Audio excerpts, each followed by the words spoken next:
Politics is not a profession, but it is a mission.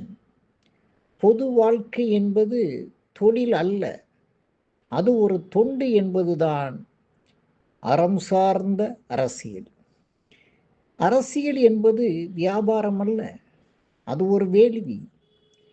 அரசியல் என்பது சகலத்தையும் முற்றாக சமூக மனிதர்களுக்காக அர்ப்பணித்து விடுவதற்காக நடத்தப்படுகிற ஒரு மகா யஜ்ஜம். ஆனால் அது இன்று பாழ்பட்டு போய்விட்டது. இந்த அரசியலை முற்றாக புறக்கணித்துவிட்டு நல்ல மனிதர்கள் எல்லாம் அரசியலை விட்டு விலகி இருக்க வேண்டும் என்று பலர் நினைப்பது உடன்பாட்டுக்குரியதல்ல.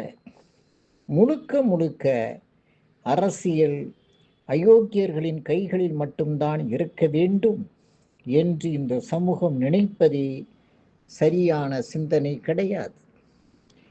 அரசியலை என்றைக்கு மீட்டெடுப்பது? நல்லவர்கள் கையில் எப்போது வருவது? எனவே நல்லவர்களின் எண்ணிக்கை பல்கி பெருக வேண்டும். ஏராளமான இளைஞர்கள் இந்த அரசியலை நோக்கி வர வேண்டும். இந்த அரசியல் நாறி கிடக்கிறதே, நாறி கிடக்கிற இந்த அரசியலில் இளைஞர்கள் வந்து நறுமணமிக்க சூழலை உருவாக்க வேண்டும். நன்றி, வணக்கம்.